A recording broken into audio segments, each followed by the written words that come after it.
Pain in your lower back or buttocks that just won't go away, it might not be your spine, it could be your SI joint. And if you don't treat the root cause, it won't get better.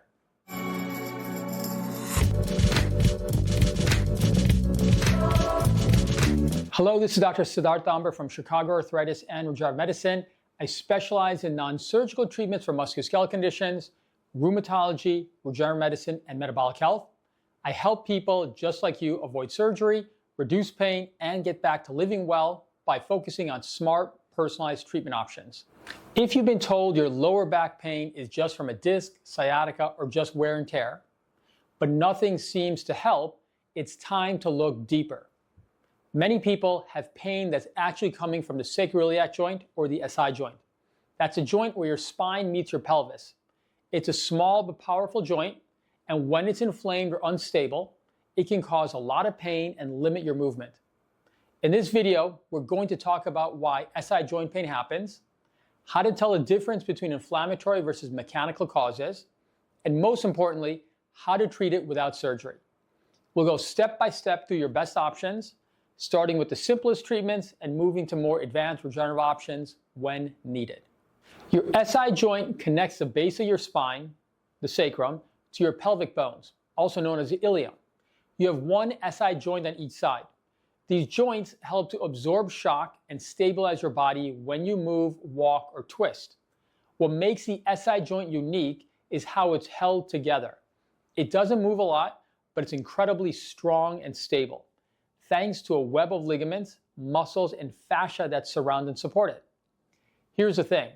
When those ligaments are stretched, strained, or injured, that joint can shift too much or not enough. That's when the pain begins. And because this pain can feel like other things, like a herniated disc, a pulled muscle, or even hip arthritis, it's often misdiagnosed. That's why understanding the true function and role of the SI joint is so important in finding real relief. Sometimes the root problem isn't mechanical, it's inflammatory. That means your immune system is misfiring and attacking your own SI joints. This is commonly seen in conditions like ankylosing spondylitis, psoriatic arthritis, and inflammatory bowel disease-related arthritis. These are autoimmune diseases where the immune system creates inflammation inside the joint, leading to pain, stiffness, and over time, damage. Typical signs that inflammation is a culprit include pain that's worse first thing in the morning, often waking you up early as well. Stiffness in the morning, lasting more than 60 minutes after waking up. Pain that gets better with movement and worse with rest. And an age of onset before the age of 40. MRI findings classically will show bone marrow edema or sacroiliitis in the SI joint, indicating inflammation in the joint. Sometimes blood work will show an elevated inflammation levels in the CRP or SED rate, and sometimes a positive antibody called the HLA-B27 test. When it comes to inflammatory arthritis in the SI joints, early treatment is critical. If left unchecked, inflammation can fuse the SI joint, restrict mobility, and cause damage. And that is impossible to undo.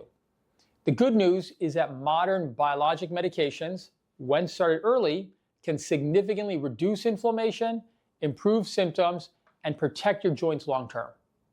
For most people with SI joint pain, the cause is not inflammation, it's actually mechanical.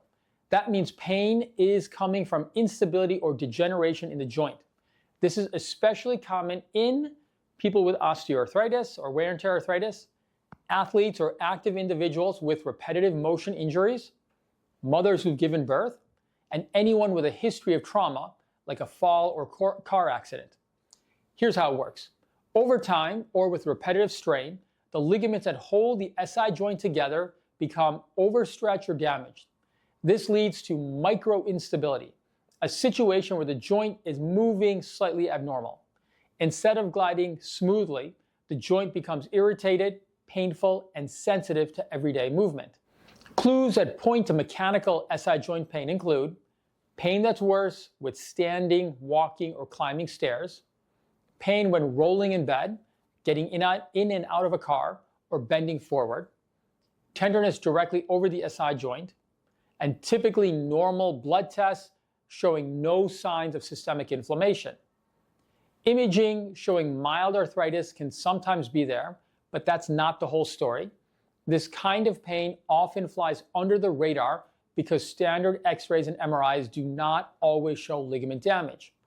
But if we dig a little deeper, either through functional testing and sometimes diagnostic musculoskeletal ultrasound, and sometimes a numbing injection in that area, we can pinpoint the problem coming from the SI joint. Now let's talk about something I see quite frequently, which is SI joint pain after pregnancy. During pregnancy, a woman's body produces a hormone called relaxin, which helps us soften the ligaments of the pelvis to allow for delivery. That's helpful in childbirth, but it also creates lingering instability in the SI joints in many women. If those ligaments do not fully recover, women may experience chronic pelvic pain when walking or standing, pain when carrying their child, discomfort when transitioning from sitting to standing, and SI joint pain that can persist for months, even years after giving birth. This is not just normal postpartum pain, it's real, treatable ligament instability, and the sooner we address it, the better. I've treated many women in this situation with targeted rehab, bracing, and regenerative treatments like prolotherapy or PRP, and the results can be life-changing. Diagnosing SI joint pain is not always straightforward, but there's a pattern that we look for. It starts with your story. We listen for when did the pain begin, what makes it worse or better, any prior injuries or pregnancies. Next comes the physical examination. We use several hands-on tests like the Faber's test, Gainsland's, and compressive tests to see if we can reproduce the pain at the SI joint. We also look for signs of weakness or asymmetry in the core and glutes, which often play a role in SI joint instability. Imaging can sometimes help as well. MRI can show inflammation if it's present. Ultrasound can sometimes help us to assess ligament quality and surrounding soft tissue issues, but typically imaging alone is not enough. Sometimes we may need to do a diagnostic injection where we place a numbing medication directly into the SI joint under image guidance. If the pain significantly improves, we know the joint is typically the source. That clarity helps us personalize your treatment plan. Let's discuss a treatment approach. To begin with, we need to build the foundation. Conservative care includes pelvic stabilization exercises, strengthening the muscles that support the SI joint, especially the glutes, core, and pelvic floor. Targeted physical therapy that focuses specifically on the SI joint, not just general back pain. Postural retraining, learning how to move, lift, and carry in ways that do not stress the joint. Bracing or SI belts, where you have external compression that can help temporarily stabilize the joint and reduce pain as well. Nutrition and lifestyle can be useful. Weight loss, if needed. Anti-inflammatory diets can be useful, and good sleep can all help support healing. And then there's supplements, including curcumin, omega-3s, glucosamine, boswellia, which are natural anti-inflammatories that can support healing without side effects.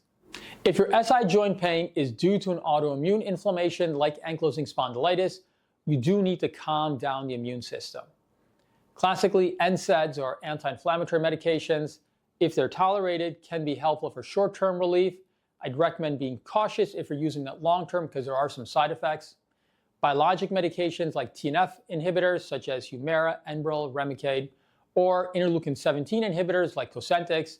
These are disease-modifying drugs that not only improve pain and function, but also prevent and stop joint damage. And this is where early diagnosis makes all the difference. Catching inflammatory arthritis early means you can protect your joints and stay active long-term. If your SI joint pain is not from inflammation, but rather from instability or ligament damage, we use regenerative orthopedic treatments to rebuild and stabilize the joint. Here's how. Prolotherapy is a sugar-based solution that stimulates your body to strengthen loose ligaments. Generally, 3 to 6 monthly treatments are needed. Platelet-rich plasma, or PRP, is where we take concentrated platelets from your blood and inject those into damaged tissue to accelerate healing. Generally, anywhere from 1 to 3 treatments over 6 to 12 months is needed. Platelet lysate is a refined version of platelet-rich plasma that has more of a strong anti-inflammatory and healing signals that can help if you have nerve issues that are present and causing weakness in the muscles that is then exacerbating the SI joint issues. And then there's bone marrow aspirate concentrate, which are rich in mesenchymal stem cells and ideal for more advanced cases of degeneration or chronic instability. These treatments are all done under ultrasound or fluoroscopic guidance for precision. These treatments do not just mask symptoms, they're targeting the root problem by restoring joint stability. Most patients will get better over several months, and results will build over time. And when combined with rehab, the outcomes are typically even better. Some treatments might sound helpful, but they often do more harm than good. For example, steroid injections. They can give you temporary pain relief, but if given too often, they can actually damage cartilage and soft tissues over time. Radiofrequency ablation, or RFA, is a treatment that burns the nerves that send pain signals. They can give you short-term pain relief, but again, they don't fix the underlying problem, which is instability. And then there's SI joint fusion surgery. It's invasive, higher risk, typically unnecessary. It may help in rare cases, but most people do better with non-surgical care. If you're being offered any of these options without a clear diagnosis and trial of conservative care, including regenerative medicine, I would recommend getting a second opinion. SI joint pain is real, it's common, and it's often treatable without surgery. Whether your pain is caused by inflammation or instability, the key is getting the right diagnosis and the right treatment plan. Start with the basics, get evaluated, and if needed, consider safe regenerative treatments that restore function and stability. This is about fixing the root cause, not just masking the pain. If you found this helpful, please make sure to like, subscribe, and visit our website at chicagoarthritis.com. For personalized non-surgical solutions to SI joint pain, reach out to us anytime. Thank you for watching, and live well.